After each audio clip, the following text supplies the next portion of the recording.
नमस्कार। खबर दोपहर में आपका स्वागत है और मैं हूं आपके साथ लोकेश चकवानी। भारत मौसम विज्ञान विभाग के उप महानिदेशक आनंद शर्मा ने बताया कि दिल्ली में अगले 3 से 4 दिनों में ज्यादा बारिश होने की संभावना नहीं है। उसके बाद बारिश में कुछ बढ़ोतरी हो सकती है।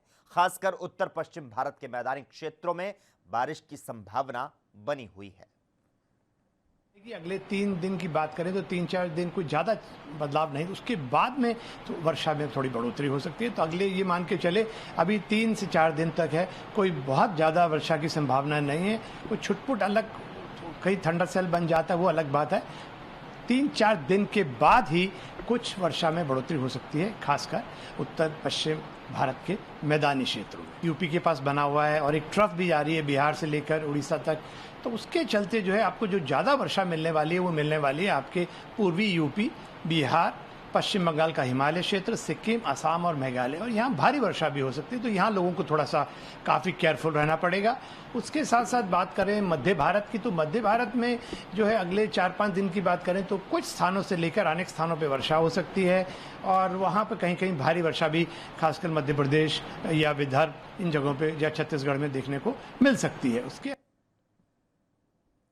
देश में चारों तरफ चर्चा का विषय बनी पतंजलि योगपीठ अपने दावे से पलट गई। प्रदेश के आयुष विभाग ने पतंजलि को नोटिस भेजा, जिसके जवाब में पतंजलि ने कहा कि उन्हें जिस मंशा से लाइसेंस जारी किया गया उसी के हिसाब से इम्यूनिटी बूस्टर, खांसी और बुखार की दवा बनाई गई। उनकी तरफ से कभी भी नहीं कहा गया कि उन्होंने कोरोना की दवाई बनाई। पतंजलि ने कहा कि वह अपने दावे और दवा दोनों पर कायम है। बीते दिनों 23 जून को पतंजलि के दिव्य फार्मेसी ने राजस्थान के निम्स यूनिवर्सिटी के साथ मिलकर कोरोनिल लॉन्च की, जिसमें कोरोना मरीजों को ठीक करने का दावा किया गया। लेकिन हालिया समय में पतंजलि अपने दावे से मुकरती नजर आई।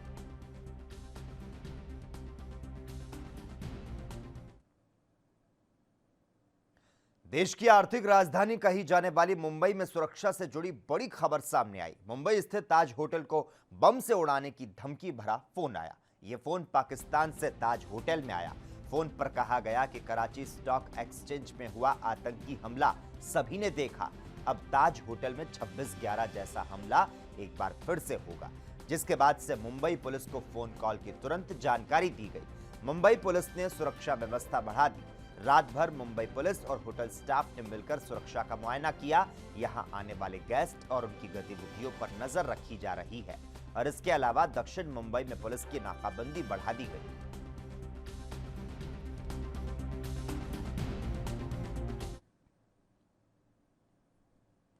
देश में चाइना के एप्लीकेशन को बैन करने के फैसले को लेकर मिली जुली प्रतिक्रिया मिली। मुंबई में युवाओं ने इसे बैन करने के फैसले को सही ठहराया। युवाओं ने कहा कि टिकटॉक को चीन ने असल में बेकार और निकम्मे लोगों के लिए बनाया, लेकिन सबसे ज्यादा टिकटॉक को भारत के लोगों ने इस्तेमाल किया और पता चला कि भारत में सबसे ज्यादा खाली लोग रहते हैं। युवाओं ने कहा कि अगर चीन पर निर्भर नहीं रहेंगे तो देश अपने आप तरक्की करेगा। तो आपको बता दें, देश में चाइना के एप्लीकेशन को बैन करने के फैसले को लेकर अब तमाम तरह की जो प्रतिक्रियाएं हैं वो सामने आ रही है और मुंबई में युवाओं ने इसे बैन करने के फैसले को सही ठहराया। युवाओं ने कहा कि टिकटॉक को चीन ने असल में बेकार और निकम्मे लोगों के लिए बनाया, लेकिन सबसे ज्यादा टिकटॉक को भारत के लोगों ने इस्तेमाल किया और ये भी पता चला कि भारत में सबसे ज्यादा खाली लोग रहते हैं। युवाओं ने कहा कि अगर चीन पर निर्भर नहीं रहेंगे तो देश अपने आप तरक्की करेगा। तो चाइनीज ऐप बैन हो चुकी है और जो जनता की प्रतिक्रिया है वो भी लगातार अब सामने आ रही है। तो जनता ने चाइनीज ऐप के बैनर को लेकर तमाम अपनी प्रतिक्रियाएं जो है वो सामने दी है।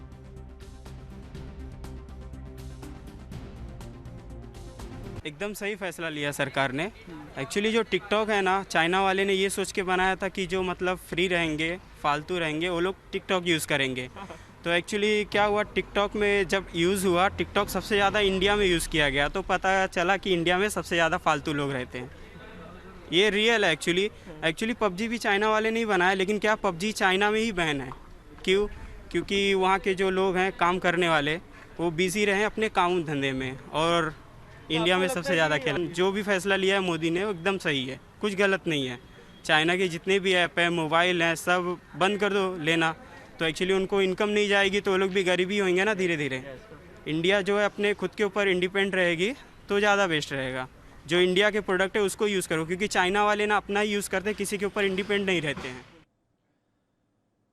कोरोना वायरस का कहर लगातार जारी है, तो वहीं कोरोना का प्रकोप बीएसएफ के जवानों में बढ़ता जा रहा है। पिछले 24 घंटों में बीएसएफ के नए 53 जवानों का टेस्ट पॉजिटिव आया।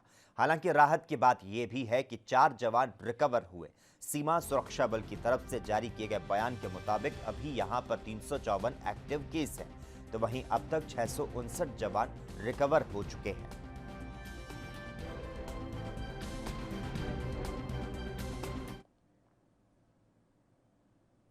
कोरोना वायरस का कहर लगातार बढ़ता जा रहा है और ऐसे में मुंबई और दिल्ली के हालात ज्यादा खराब है। तो वहीं अब कोरोना वायरस ने बॉलीवुड एक्टर आमिर खान के घर पर दस्तक दे दी।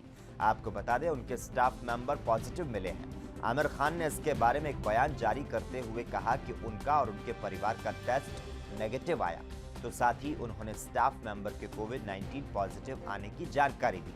और इसी बीच एक्टर ने बीएमसी को उनके सहयोग के लिए धन्यवाद भी दिया।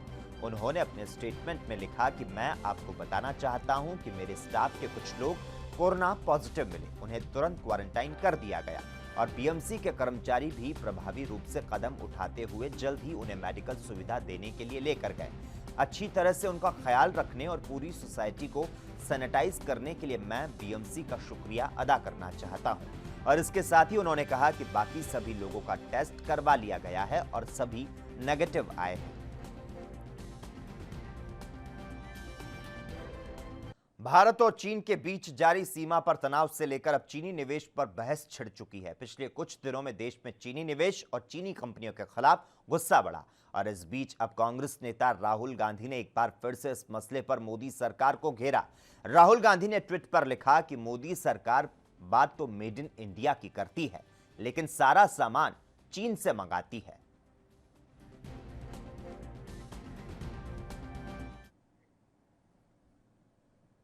वहीं कांग्रेस नेता पीएल पूनिया ने कहा कि देश में नया दौर चल रहा है। विपक्ष अगर सरकार की नीतियों का विरोध करे तो उन्हें आपराधिक मामलों में फंसाया जाएगा, उन पर दबाव भी बनाया जाएगा, लेकिन कांग्रेस डरने वाली नहीं। और उन्होंने क्या कुछ कहा, आइए आपको सुनाते हैं।